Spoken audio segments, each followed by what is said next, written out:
What's up, everyone? Welcome back to the Coach's Corner. Today, on today's preview, we'll be previewing the Cardinals versus Rams. And the big thing that screams out at me is playoffs. Okay, that's going to be the theme of the games that I'm previewing. It's just playoffs, playoff implications.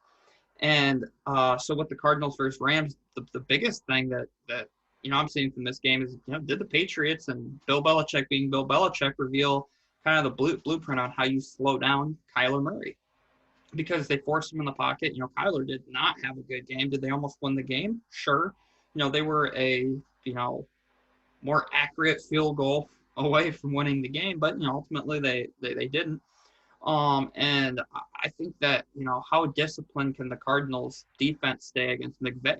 We've talked about on the show before just how much motion that they do just to try to create a numbers advantage and kind of window dressing and to try to, get guys moving prior to the snap and then snapping the ball to get guys out of position. And so how disciplined can the Cardinals defense be against all of that?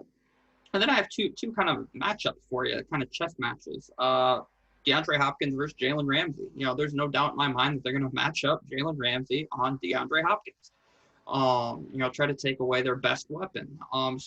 Who do we think is going to win that matchup? And then that's one of the fun matchups of this division is now we're going to see that twice a year, assuming both players are, healthy, maybe even three times if they see each other in the playoffs.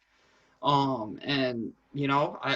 think Jalen Ramsey last week, the officiating crew really didn't let him play football the way he wanted to play football, and that's physical. But we'll see. I think both players are good at. One's good at stopping the big play, and the other likes creating the big play. And with DeAndre Hopkins, it's good route running, and he is one of the best at going up and making contested catches. And Jalen Ramsey is a guy who is good at playing contested catches as well. And some quarterbacks just don't test Jalen Ramsey. So it'll be interesting to see how Cliff Kingsbury wants to attack that defense specifically with Jalen Ramsey and how they're going to neutralize Aaron Donald. And then that brings me to my next and final kind of note of the game and head-to-head matchup is it's two young offensive-minded head coaches in Cliff Kingsbury versus Sean McVay. There are certainly some similarities, with their play calling, but, also there are a lot of differences as well. One, you're kind of looking at the air raid, and the other, you're kind of looking at outside zone and kind of play action pass and the Gary Kubiak, Mike Shanahan system. So it'll be overall fun game. I think it's going to be a big offensive game, but, we'll see. What are your thoughts? Man, you made a lot of excellent points there. I almost don't even know where to begin to break down and dive into it, Justin. I'm being dead honest with you.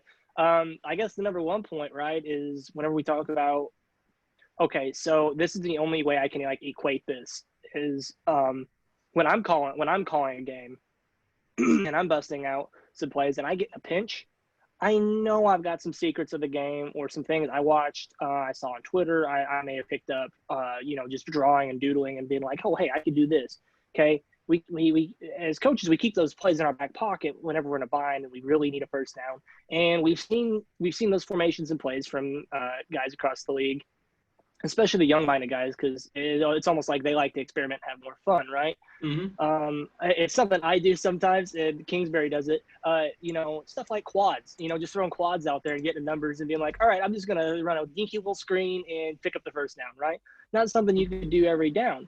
Stuff like that's not going to work against an old-school defensive mastermind like Bill Belichick. So whenever you see all this stop motion and you see, the motion across, motion back across, the, all the yo-yo motion that Kingsbury throws in there, all the different fakes that he could do with Kyler and then boot him out the backside, you're not going to fool Bill like that.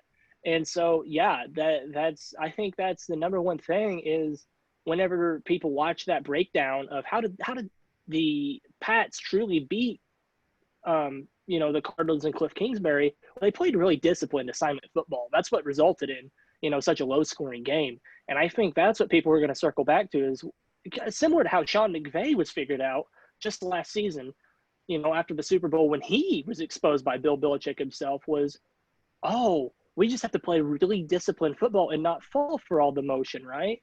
Mhm. That it was the undoing for Sean McVay's Rams, and I think that's the similar growing pains that Cliff is about to go through in the NFL.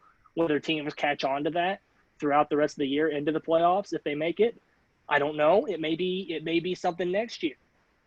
It's something that you touched on the matchup right now, Hopkins versus Ramsey. We've seen Hopkins on a little bit of a down stretch. He hasn't been putting up fantastic wide receiver one numbers in terms of, obviously he's the wide receiver one, but whenever you're talking like fantasy wise, um, aside from the monster game against the Bills a couple weeks ago, he hasn't been putting up fantastic numbers like that or dominating the game in the fashion that we think he does. His impact has been more schematic, more so than actual statistical wise. And then again, you look at Cliff versus McVay. Cliff's the new guy, McVay's the older guy.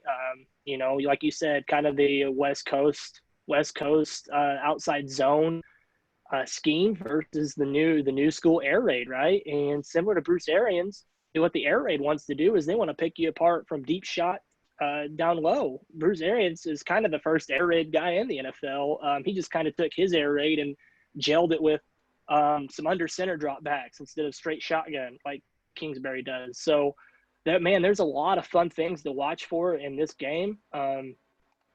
I do, like I said, I do think that the way to beat the Cardinals is just to not let Kyler Murray be their leading rusher. And I think that's the secret to beating them. When you let him outside the pocket, he's so elusive on the ground. He's very similar to Lamar Jackson. And in fact, if you compare Kyler Murray's numbers this year with Lamar Jackson's numbers from last year's MVP campaign, they're so eerily similar. It's because they're just gashing people on the ground. So either you have to force him to make a multiple level read and beat you with NFL concepts and not gimmicky plays. Like I said, a Cliff Kingsbury back of the pocket, back of the playbook play. Or you have to, keep him in the pocket and beat you that way and make Kenyon Drake and Chase Edmonds beat you on the ground that way. I think that's the blueprint. And I'm interested to know if Sean McVay feels the same way or if I'm an idiot and I'm way off base here and that isn't the way to beat him. Yeah, well, I mean, I think this game, I might have to take the Rams here just because they have Aaron Donald and Jalen Ramsey. I mean, but at the same time, the Cardinals, I don't think they're going to lose two straight. But I'm going to pick the Rams because I think that they're going to probably take a couple notes out of Bill Belichick, what Bill Belichick did to the Cardinals, and we'll see. Yeah, no, I agree with you. I think that's the team that's going to come out on top this Sunday. Yeah. But thanks for tuning in. Don't forget to like, comment, subscribe, turn on notification bells. If you think we made a mistake, let us know. Comment in the comment section, ask a question, and we'll be more than happy to answer it next video. And don't forget to check out other content from the East West Football Network. Thank you.